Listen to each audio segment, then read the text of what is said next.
The IS-6 used to be Stalin's ultimate bias machine in War Thunder. However, this was back when APC-BC rounds were the main shells found in its opponent's guns. With the addition of several low-tier heat flingers, power creepers certainly had a negative effect on the dominance of this tank's armour. So is this old dreadnought still worth its high purchase price, or should you pick up one of the other Soviet premiums? Alright lads, today I'm going to be talking about the performance, weapons and playstyle of the IS-6. Starting as always with the basics, this vehicle is a rank 4 battle rating 7.3 heavy tank located in the Soviet tech tree. Being a rank 4 premium, it will be effective at researching vehicles between the ranks of 1 and 5. This ranges from the very early vehicles right up to the very early Cold War first generation Soviet main battle tanks. To unlock this tank, you will have to purchase it off the Guardian store for a cost of €40. This tank comes in a pack, along with 7 days of premium time and 1,000 Golden Eagles. As this tank is a premium, it has a low crew train cost of 10,000 Silver Lions, however the same cannot be said for the Expert and Ace qualifications, costing 480,000 Silver Lions and 1,200 Golden Eagles respectively. Thankfully, however, Stalin and the magic of the workers of the world allows this premium to have a relatively low repair cost of 3,850 Silver Lions. Going on to the rewards, and the vehicle has a base RP modifier of 1.96, which gives you an RP modifier of 196% with a free-to-play account and 392% with a premium account. Your Silver Line modifier of 1.4 is the highest available for a premium tank, allowing you to make a pretty good profit with this vehicle. You can expect a 280% Silver Line modifier with a free-to-play account and 420% with a premium account. Like usual, we'll start with an overview of the vehicle, followed by some live commentary, and finally ending with a conclusion.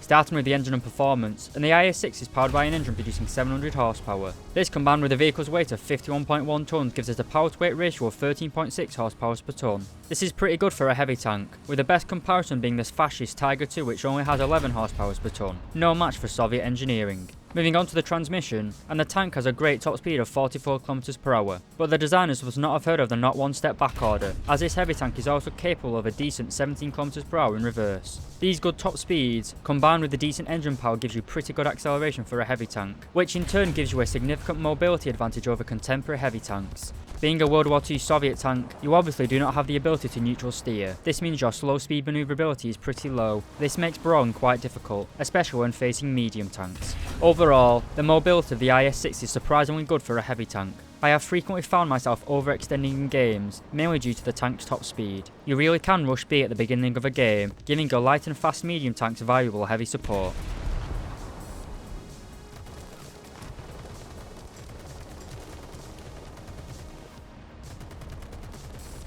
Alright, moving on to the armour and survivability, and to start, the IS-6 has a crew of 4 men, with 1 in the hull and 3 in the fighting compartment. The crew are located close together, giving you pretty low survivability if a round actually penetrates your Stellinium alloy armour. Apart from the crew placement, you also have large ammunition stores within the fighting compartment, which will detonate like the Tsar bomber if hit by a round. Alright, so moving on to the arm performance itself, and to test this, we'll be using the L28A1 APDS round fired by the Centurion Mark 10. This round is stronger than the typical ammunition being fired at battle rating 7.3, and represents your armor performance in an up tier. Starting as always with the lower frontal plate, and we have a very respectable 300mm of effective armour protection. Moving upwards, and the armour protection starts at around 270mm of armour, and rises as we move up the plate, peaking up to around 300mm of armour. While some areas of the upper frontal plate can be penetrated by the APDS round, the average APC-BC round cannot pen your upper or lower frontal plate, mainly due to the great angling. Moving up to the turret, and it's a bit of a mixed bag. While the turret cheeks are very well angled, providing well over 400mm of armour, the flat gun breech area is your main frontal weak spot, and similar to the KV-220, your gun breech is the weakest part of your armour layout, and experienced players will know to shoot this spot. The breech area provides around 200mm of armour, which at battle rating 7.3 is a fairly easy penetration for most guns. Moving to the side of the vehicle, and the well angled frontal plate provides 350mm of armour protection, and the less angled side plate providing around 150mm of armour. If we move up to the turret, and just like the side of the hull, you have a pretty much constant 150mm of armour protection. And finally, the rear of the turret has 100mm of armour, and the rear of the hull is slightly better at 130mm of armour. Overall, the armour performance of the IS-6 is still incredibly good for its battle rating of 7.3. While my test was using APDS rounds, most of the games I've played have been at battle rating 7.3 to 7.7, mainly facing enemies armed with conventional APC-BC and Heat FS rounds. While you are pretty much immune to APC-BC rounds, with the exception of your gun mantlet, the Heat FS rounds do pose a threat to you. They can easily penetrate your armour if they hit a flat part of your armour layout, but with your frontal plates being so heavily angled, most Heat FS rounds will still bounce off your armour. Because of this, when playing this tank, always keep the front of your tank pointed towards the enemy.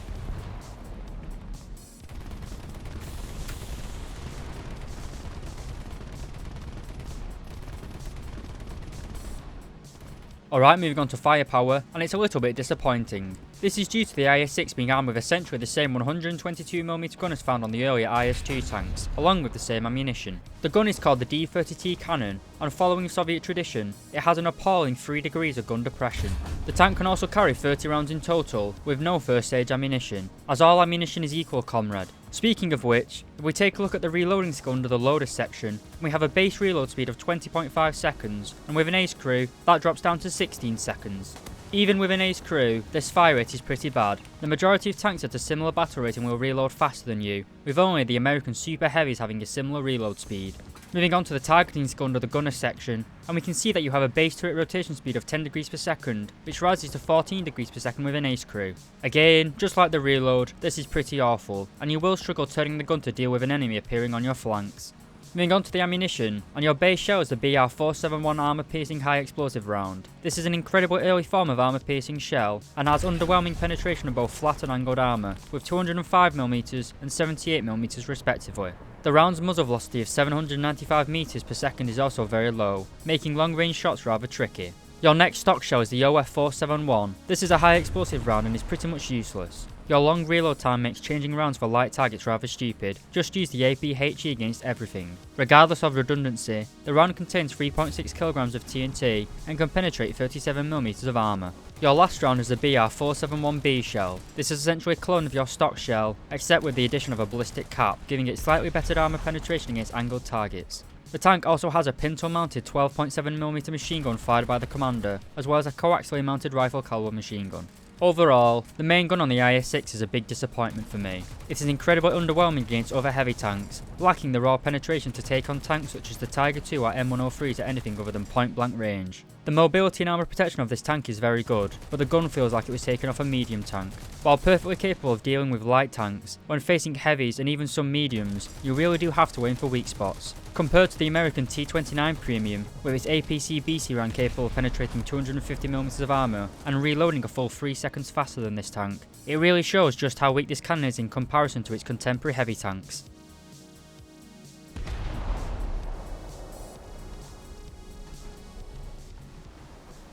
Alright, so welcome to Finland. We're heading towards the B cap.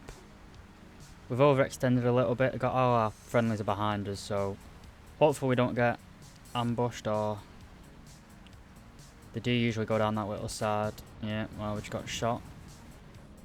Not really, well, we're alive at least. Killed our loader and commander, I think, so our reload speed is going to be about 15 minutes. Ping on the map, try and... oh well, they managed to get one of our friendlies, unfortunately.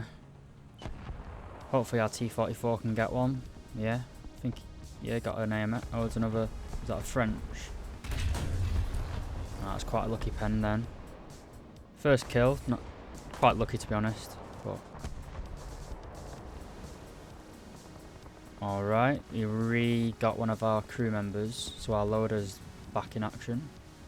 You can see a tank that looks like it's a Conqueror, so fuck my life if he's facing our front. There's no way we're going through his upper frontal plate or turret.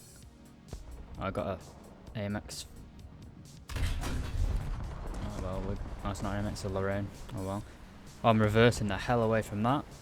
Do not want anything to do with a Conqueror. We cannot pen him anywhere apart from the side. The Conqueror's pissing off, it looks like. This is really, really stupid play, but I'm going to try and push out. That Conqueror needs to die. Oh, I've got another tank, maybe get him. Fucking gun depression. Oh, fuck's sake. Oh, there goes our breach. Okay, we've reloaded. No, not reloaded, sorry, repaired. Oh, there's a pissing Conqueror. Hopefully we can get him here. Again, that gun depression. Right, we got him. That guy would have given me serious issues. Okay. Can't see anybody yet.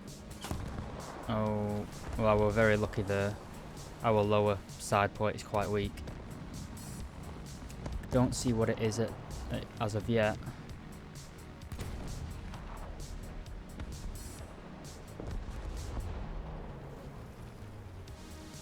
Pretty. Oh, I think there's an enemy right next to us on the minimap. Our guy's in trouble, it looks like. Gonna try and see if we can rescue him. I don't know what it is though. It's a bloody M41. As if that didn't kill him. My reload speed takes about 15 minutes. Let's shit talk in the chat. You might actually still kill this guy. Try and... oh fuck.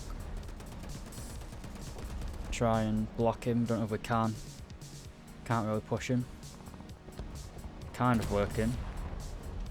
Don't know how he hasn't shot my barrel. Hopefully we're going to try and kill him here. Yeah, well, we saved our IS-3 at least. I think that's the guy that was in the T-44 as well at the beginning of the game.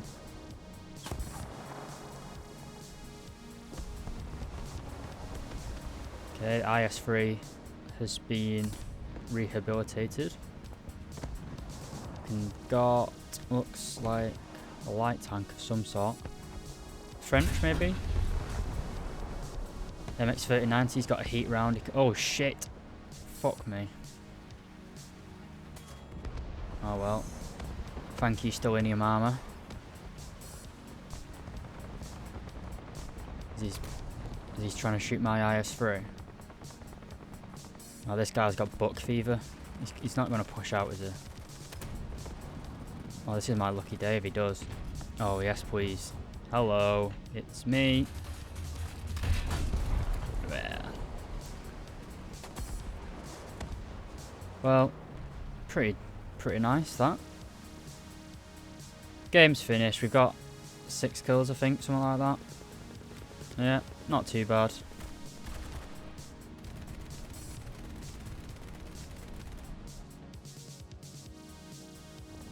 To conclude, the IS-6 is a pretty good premium for the Soviet tech tree. I would say, however, it has a pretty high skill cap. While the armor protection does make it new player friendly, the poor gun performance does mean you'll have to be patient and precise with your shooting. The low penetration and long reload does make it rather unforgiving, especially if you are fighting several opponents at once. Because of this, I would highly recommend purchasing at least the expert qualification for this tank. The reload speed is just horrible without it, especially if you miss a shot, as the enemy could have emigrated to the other side of Russia by the time you've reloaded. Besides the weak gun, the armour and mobility of this vehicle is pretty much flawless for a heavy tank. It provides excellent armour protection on an incredibly mobile chassis, allowing you to rush cap circles in the early stages of a game and getting straight into the brawling. For the full price of €40, I'm a little bit skeptical of recommending people purchase this tank.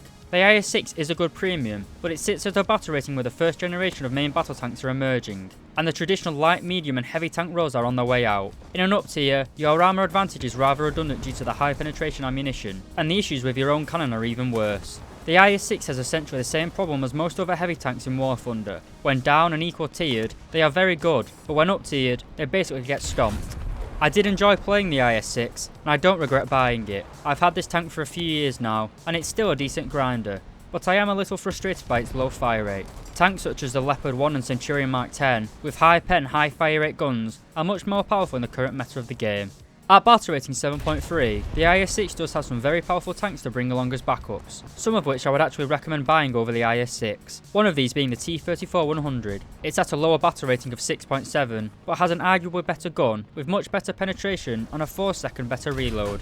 You obviously don't get the Stellinium armour, but you retain the great mobility, allowing the T-34-100 to play like a Leopard or a Centurion. Alternatively, you can put a talisman on the tech tree T-44-100, which is also a great idea, and if looking for a rank 5 grinder, then putting a talisman on the BMP-1 is also a very good choice. I use both the BMP and the T-44 to personally grind the Soviet tech tree, and in my opinion, they are just more practical than the IS-6. Overall, the IS-6 is powerful in the hands of an experienced player, with good understanding of the weak spots of enemy tanks. New players to War Thunder may find it quite hard to actually get kills in this tank, but they will have no problem bouncing enemy shells.